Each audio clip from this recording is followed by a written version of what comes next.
ஸ்தோத்திரம்.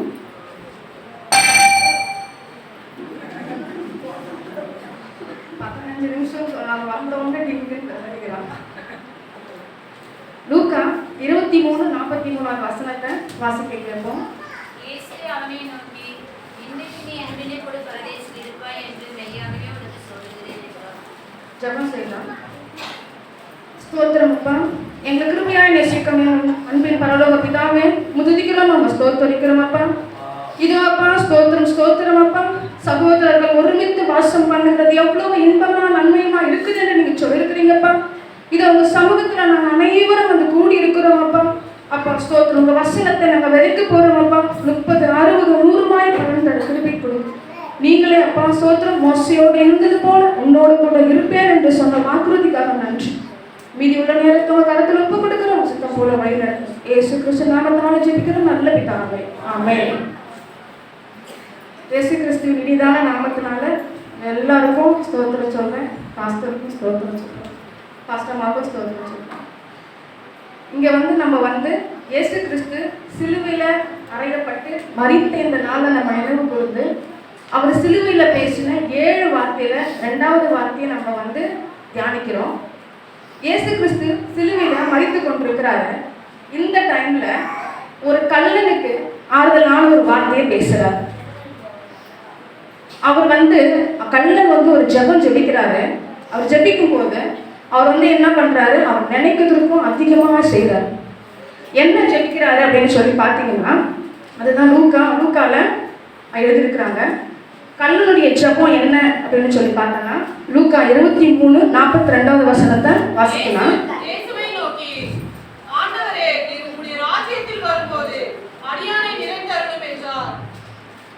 இப்போ உங்களுக்கு எல்லாம் ஒரு கேள்வி, கல்லனுடைய ஜெபம் இன்னைக்கு ஆசீர்வாதம் வேணும்ன்றதா இல்ல நாளைக்கு ஆசீர்வாதம் வேணும்ன்றதா?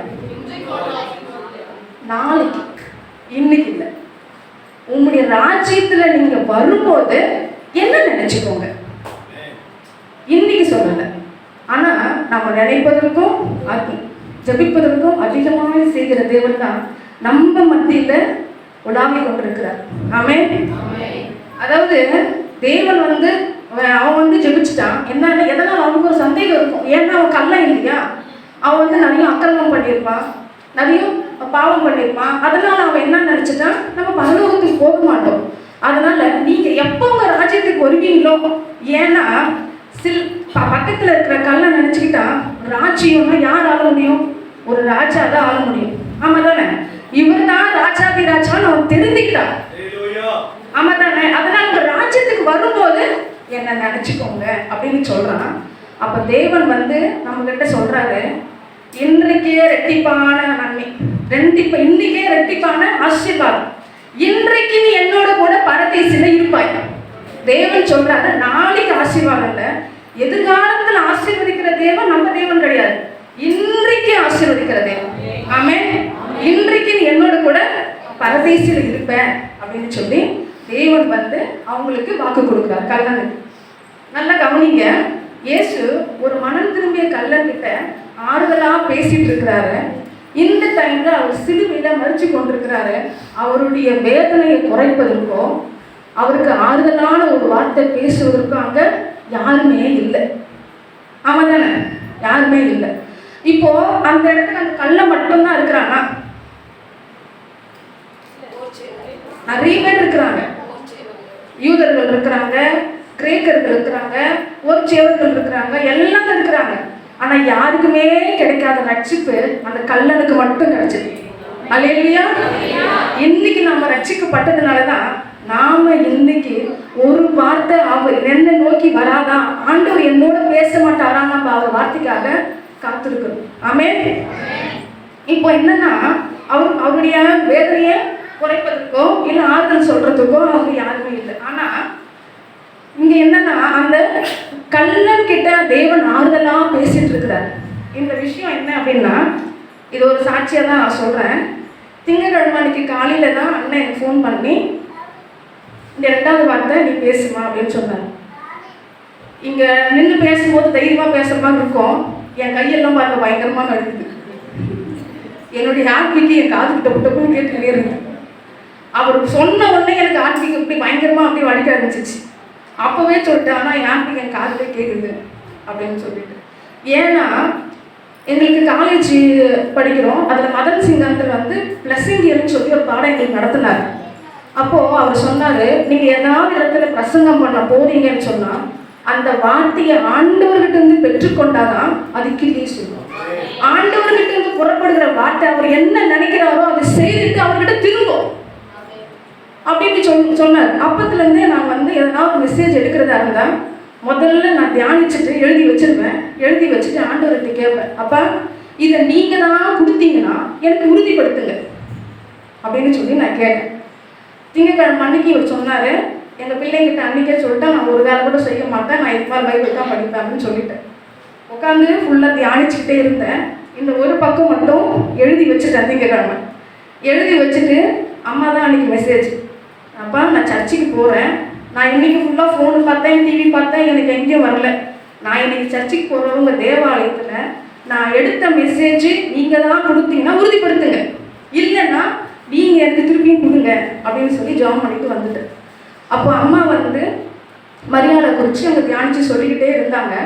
அப்போது மரியாதை குறித்து சொன்னவங்க திடீர்னு ஒரு வார்த்தை சொன்னாங்க. என்னன்னா, இயேசு கிறிஸ்து ஜெபிக்கிறதுக்கு சீஷரோடு கூட அங்கே போகிறாங்க. இயேசு கிறிஸ்துவுக்கு அங்கே ஆறுதல் சொல்ல ஒருவருமே இல்லை.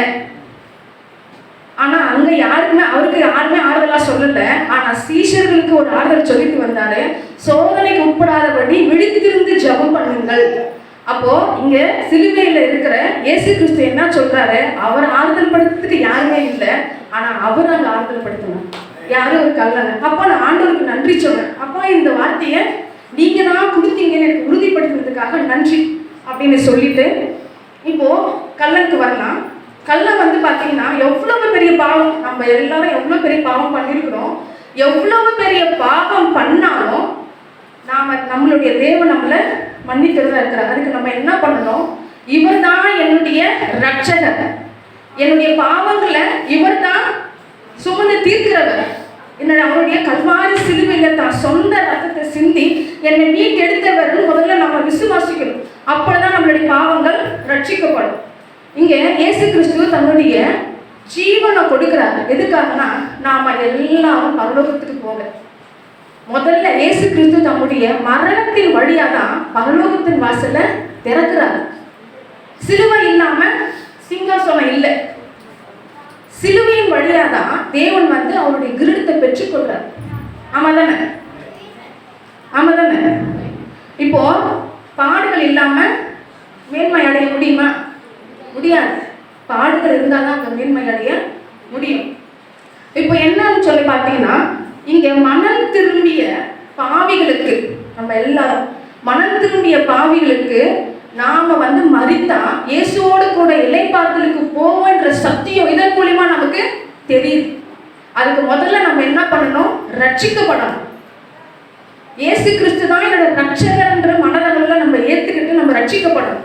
அடுத்து பார்த்தீங்கன்னா பரலோகம். இப்போ பரதேசின்னு சொல்லி சொல்றாரு. இந்த பரதேசின்ற வார்த்தை நான் வந்து முன்னாடி ஒரு ஊழியக்காரர் சொன்னது கேட்டேன் டிவியில். என்னன்னா, இந்த பரதேசி என்ற வார்த்தை வந்து மகிழ்ச்சியான தோட்டம். பரதேசி என்ற வார்த்தைக்கு மகிழ்ச்சியான தோட்டம். அப்போ இது வேற எங்க பரதேசி என்ற வார்த்தை நான் எங்கேயோ படிச்சனே அப்படின்னு சொல்லி நான் தேடிக்கிட்டே இருந்தேன்.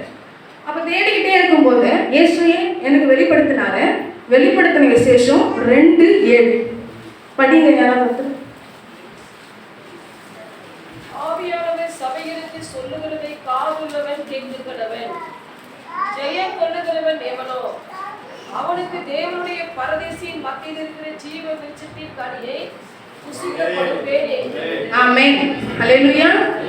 என்ன சொல்றாரு, பரதீசில ஒரு மத்தியில ஜீவ விருட்சத்தின் கனி இருக்கு.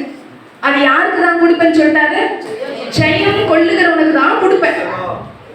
அப்போ முடிவு வரையாண்டும் நிலைத்திருந்து ரட்சிக்கப்படுபவனே அவனுக்கு தான் பரதேசில இருக்கிற மத்திய ஜீவ விருட்சத்தின் கனி. ஆமா தானே? இப்ப நாம எல்லாம் ஜெயம் கொள்ளுகிறோமா? ஜெயம் கொள்ளல. நம்ம வாழ்க்கை எப்படி இருக்கு அப்படின்னு சொல்லி நம்ம பின்னாடி திரும்பி பார்க்கலாம். இப்போ மனம் திரும்பிய கல்ல இயேசு இடத்துல இளைப்பாற இடத்துல சேர்க்கப்படுகிறான்றது எந்த ஒரு டவுட்டுமே இல்லை. ஆனா இன்னொரு பக்கத்துல இருக்கான். மனம் திரும்பாத பட்சத்தில் அவன் எங்க போவான்? தேவன் ஒரு இடம் வச்சிருக்கிறார் அவங்களுக்கு. எங்க? நித்திய ஆக்கியம், அழியா புறம்பும் அழுகையும் பற்கடிப்பும் உள்ள இடத்துல அவன் சேர்க்கப்படுகிறான். நாம மனம் திரும்பாத பட்சத்துல அங்கதான் போய் சேர்க்கப்படும்.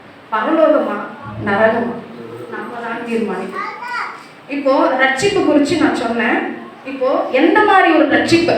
நான் தேவன் என்னோட பேசின ஒரு 4 ரட்சிப்பு என் வாழ்க்கையில நடந்த ரட்சிப்பு. லூக்கா 1:77 பாவ மன்னிப்பாகிய ரட்சிப்பு. முதல்ல என் பாவத்தை தேவன் மன்னித்தார். அவர் என்ன பாவையை மன்னிச்சதுனாலதான் வேத வசனம் எனக்கு புரியுது. ஏன்னா பரிசுத்த ஆவியானவர் என்னோட கூட இடைப்படுறதுனாலதான் அங்க என்ன எழுதியிருக்குன்றது எனக்கு தெரியுது. அப்ப பாவம் மன்னிப்பாகிய ரட்சிப்பு முதல்ல எனக்கு தேவன் கொடுத்தார். 2வது யாக்கோபு 5:15 நோயிலிருந்து ரட்சிப்பார். என்னை தெரிஞ்சவங்களுக்கு எல்லாரும் தெரியும் நான் எந்த மாதிரி சூழ்நிலை இருந்தேன், எப்படி இருந்தேன். ஆனா தேவன் அது எல்லாத்தையும், என்னுடைய நோய்கள் எல்லாமே அவர் சிலுவையில சுமந்துட்டாரு. இன்னைக்கு நான் ஆரோக்கியமா இருக்கேன். அப்ப நோயிலிருந்து என்ன ரட்சித்தார். 3வது 1 சாமுவேல் 2:1 அற்புதமாகிய ரட்சிப்பு. என் வாழ்க்கையில அற்புதம் செய்யலன்னா என் வீட்டுல இருக்கிறவங்க நம்ப மாட்டாங்க. முதல்ல என் வீட்டுல இருக்கிறவங்க நம்பதனால என்னை சர்ச்சைக்கு அனுப்புவாங்க.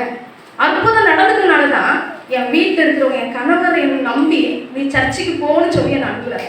அப்ப என் வாழ்க்கையில அற்புதம் நடந்தது. 4வது மரணத்திலிருந்து ரட்சிப்பு. எபிரேயர் 9:28 நான் திமிரில இருக்கிறேன். எங்க அம்மா இதுல ரொம்ப பயங்கரமா உடம்பெல்லாம் வீங்கிடுச்சு. அங்கிருந்து ஆட்டோல கொண்டு வராங்க. ஹாஸ்பிட்டல் உள்ள போயிட்டேன். மாறு வலிக்குதுன்னு சொல்றேன். அதுதான் கடைசி நான் சொல்றேன். எல்லாம் என்ன சொல்லிட்டாங்க? ஹார்ட் அரெஸ்ட் ஆயிடுச்சுன்னு சொல்லிட்டாங்க. ஹார்ட் அரெஸ்ட் ஆயிடுச்சுன்னா அது வரைக்கும் எனக்கு என்னன்னே தெரியாது. அதுக்கப்புறம் ஷாக்கு கொடுத்துதான் ஹார்ட் எடுத்துன்னு வந்துருக்குறாங்க. அப்போ நான் என்ன ஆயிட்டேன்? மறிச்சிட்டேன். திரும்பியும் தேவன் என்ன கொண்டு வந்தார். அப்போ மரணத்திலிருந்து என்ன ரட்சித்தார். இந்த 4 விதமான ரட்சிப்பு தேவன் எனக்கு செய்தாரு. இது வேதத்துல யாருக்காவது செய்திருக்கிறாங்களா அப்படின்னு சொல்லி நான் புரட்டி பார்த்தேன். இந்த பாவ மன்னிப்பாகிய ரட்சிப்புக்கு சகேயு சொன்னார். இந்த வீட்டுக்கு இன்றைக்கு ரட்சிப்பு வந்தது. சகேயை பார்த்து சொல்றாரு, இன்னைக்கு இந்த வீட்டுக்கு ரட்சிப்பு வந்தது. நோயிலிருந்த ரட்சிப்புக்கு பெரும்பாலும் உள்ள ஸ்ரீ என் கண்ணுக்கு முன்னாடி காமிச்சார். 3வது அண்ணன். இப்போ பெண்ணினாளுக்கு எத்தனை குழந்தைன்னு தெரியுங்களா? 10. இப்போ 10 குழந்தைன்னா 10 வருஷம் ஆகும். ஆமா தானே? 10 வருஷம். அதுக்கு முன்னாடி எவ்வளவு நாள் ஆச்சுன்னு தெரியாது. அப்போ ஏன்னா எல்கானா சொல்லுவார், 10 பிள்ளையை பார்க்கலாம் அவனுக்கு அதிகம் அல்லவா அப்படின்னு சொல்லுவார். அப்ப 10 பிள்ளை எப்படி நடக்கு? அப்ப அண்ணால் தேவாலயத்துல அழுகும் போது அவங்களுக்கு உடனே எல்லாம் குழந்தை பிறக்கல, கொஞ்ச நாள் கழிச்சுதான் பிறந்துச்சு அப்படின்னு சொல்லி பாக்குறப்ப இங்க அவங்க வாழ்க்கையில அற்புதம் நடக்குது. அது கடைசி லாசரு பாத்தீங்கன்னா மரணம் அடைஞ்சு எங்க இருக்கிறாரு? கல்லறையில இருக்கிறாரு. ஒரே ஒரு வார்த்தை தான் உரைத்த சத்தமாய் கூப்பிட்டாரு, லாசருவே வெளியே வா. அவர் வெளியே வந்தாரா இல்லையா? வெளியே வந்தார். அவருக்கு என்னன்னா ஒரே ஒரு சத்தம், வாயிலிருந்து புறப்பட்ட உடனே வானம் உண்டாச்சு, பூமி உண்டாச்சு, நம்ம எல்லாரும் உண்டாச்சு. ஆமென். அவருக்கு தேவை ஒரே ஒரு சத்தம் தான். நமக்கு தேவை அவர் மேல விசுவாசம். ஆமென். நம்ம விசுவாசிக்கிறோமா? இதை மாத்திரம் பார்க்கலாம். தேவன் தாமே இந்த வார்த்தைகளை ஆசீர்வதிப்பான். கடைசி ஒரு ஜெபம் பண்ணிக்கலாம். ஸ்தோத்திரம் அப்பா, எங்கள் கிருபையா நேசிக்கும் அன்பின் பரலோக பிதாவே, துதிக்கிறோம் அம்மா, ஸ்தோத்திரிக்கிறோம் அப்பா. இவ்வளவு நேரம் அப்பா எங்க மத்தியில நீங்க அடையும் அப்பா செய்வதற்காக நன்றி செலுத்துகிறோம் அப்பா. அப்பா இந்த வார்த்தைகள் அப்பா அவங்க இருதயத்துல வழியருகே விழுந்தப்பட்ட விதையா இல்லாம நல்ல நிலத்துல அப்பா விழுந்தப்பட்ட 30, 60, 100 பலன் தர கிருபை கொடுங்கப்பா. உங்களுடைய வார்த்தை ஜீவனுள்ளதப்பா, உதவி செய்யும். நீங்க அப்படியா செய்யப்பட்ட சொல்லி மீதி உள்ள நேரத்தை உங்க கருத்துல ஒப்பு கொடுக்குற அந்த சுத்தம் போல வழி நடத்து. ஆமென். சத்தமா